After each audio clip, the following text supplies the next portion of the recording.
नमस्कार दोस्तों, मेरे चैनल पर एक बार फिर से आप लोगों का बहुत-बहुत स्वागत है।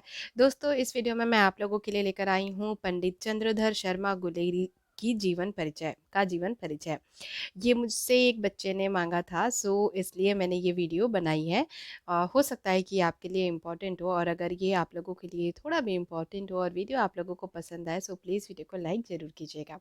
तो चलिए मैं आप लोगों को बताती हूँ इनका जीवन परिचय। फर्स्टली हम लोग थोड़ा-सा ब्रीफ इनका थोड़ा-सा वो पढ़ लेंगे। नाम पंडित चंद्रधर शर्मा, जन्म 7 जुलाई 1883, जन्म स्थान पुरानी बस्ती जयपुर, पिता का नाम पंडित शिवराम शास्त्री, माता का नाम लक्ष्मी देवी।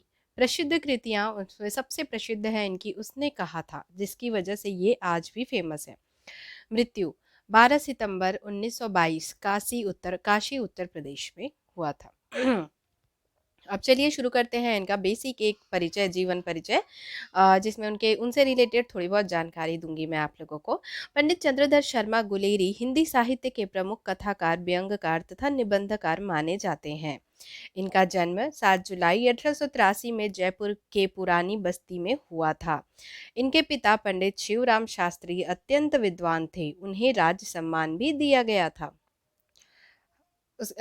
आगे पढ़ने से पहले दोस्तों ये बता दूं कि 5 नंबर का ये क्वेश्चन आप लोगों को आएगा, जिसमें मैंने पॉइंट वाइज लिखा है ताकि आपको फुल मार्क्स मिल सके।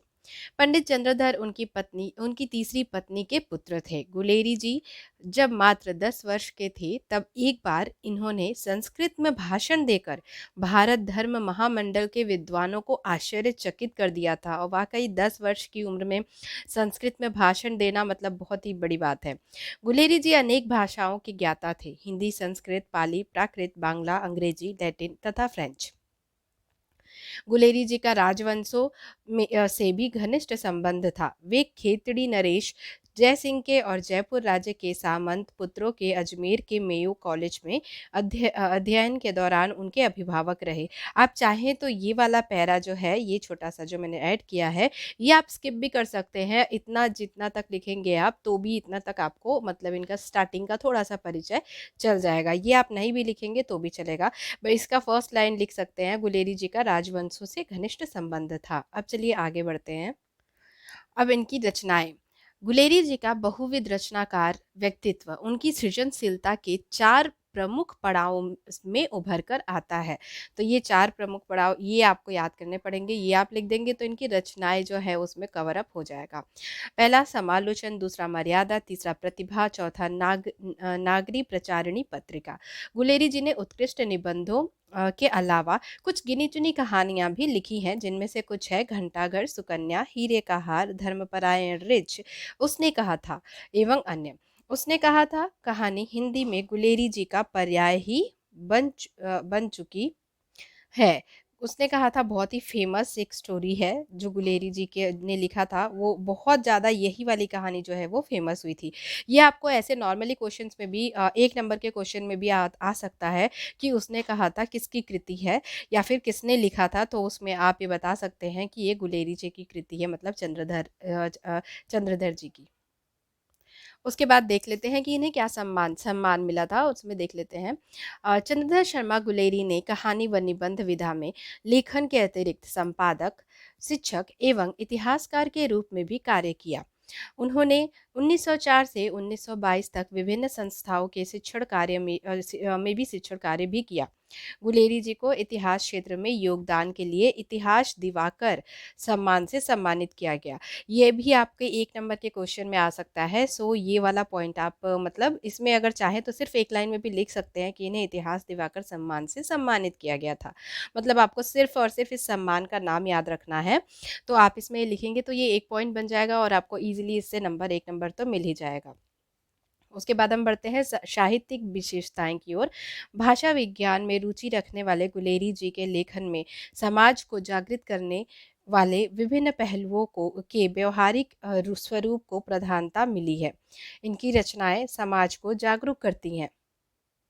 इनकी रचनाओं में समाज की कुरीतियाँ, अंधविश्वासों और अशिक्षा जैसे विषयों के प्रति जागरूकता का उल्लेख मिलता है। मतलब आप लोग बस इसमें एक लाइन ही जान लें कि मतलब समाज को जागरूक करने के संबंधी रचनाएँ इनकी होती थी। तो इनकी साहित्य की मेन विशेषता यही है। तो आपको सिर्फ ये एक लाइन याद रखना है, उसके बाद आप इसको थोड़ा बहुत एलोबरेट कर ही सकते हैं अपने शब्दों में। तो ये आपका एक मेन पॉइंट हो जाएगा, जिसकी वजह से आपके 1 नंबर इसमें से भी मिल जाएँगे। देन फिर हम पढ़ते हैं भाषा शैली। गुलेरी जी की भाषा शैली अत्यंत सरल और सहज है। इन्होंने अपनी रचनाएं वार्तालाप शैली में लिखी हैं। जैसे कि वार्तालाप हम बातें करते हैं उस शैली में लिखी है, जो कि बहुत ही ईजी पड़ता है समझने के लिए। तो इनकी जो भी रचनाएं पढ़ता है उसे ईजिली समझ में आ जाता है। तो आपको भाषा शैली में अब अपने मन से इसके आगे लिख लेना है, ताकि आप अपने शब्दों में भी लिख सकते हैं। इसमें ऐसा कुछ भी नहीं है। बस इतना बस आपको याद रखना है कि इनकी जो भाषा शैली थी वो बहुत ही सरल और सहज थी।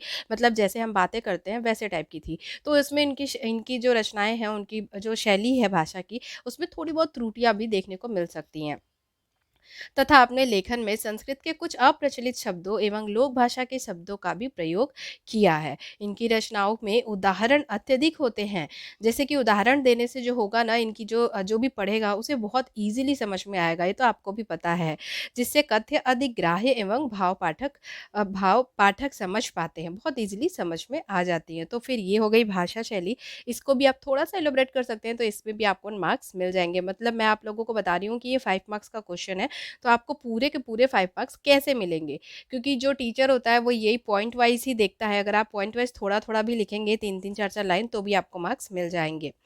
देन फिर लास्ट में हम देख लेते हैं मृत्यु। पंडित चंद्रधर शर्मा गुलेरी जी की मृत्यु मात्र 39 साल की आयु में 39 ईयर्स में ही हो गई थी, 12 सितंबर 1922 को काशी में। तो दोस्तों ये था इनका जीवन परिचय। तो मैं उम्मीद करती हूँ कि मैंने जैसे समझाया है आप लोगों को समझ में आया होगा। और अगर आपको किसी दूसरे भी रचनाकार लेखक का जीवन परिचय चाहिए, तो भी आप मुझे कमेंट बॉक्स में कमेंट करके बताएं। मैं ज़रूर आप लोगों की हेल्प करूंगी और प्रोवाइड करूंगी आप लोगों को। और अगर ये वाली वीडियो आप लोगों के लिए हेल्पफुल हो, आप लोगों को अच्छी लगी हो, सो वीडियो को लाइक ज़रूर कीजिएगा, जिससे मुझे बहुत ही मोटिवेशन मिलता है। और अगर अभी तक आपने मेरा चैनल सब्सक्राइब नहीं किया, सो प्लीज़ चैनल को सब्सक्राइब कर दीजिएगा, बेल आइकन प्रेस करके ऑल पे क्लिक कर दीजिएगा, ताकि मैं जो भी वीडियोस डालूँ उसकी नोटिफिकेशन एटलीस्ट आप तक पहुँच सके, और आप वो वीडियो अगर आपके लिए वो हेल्पफुल हो तो आप वो वीडियो देख सकें। चलिए, मैं मिलूँगी आप लोगों से अपनी अगली वीडियो में। तब तक के लिए bye bye and take care and thank you so much for watching my video. Thank you.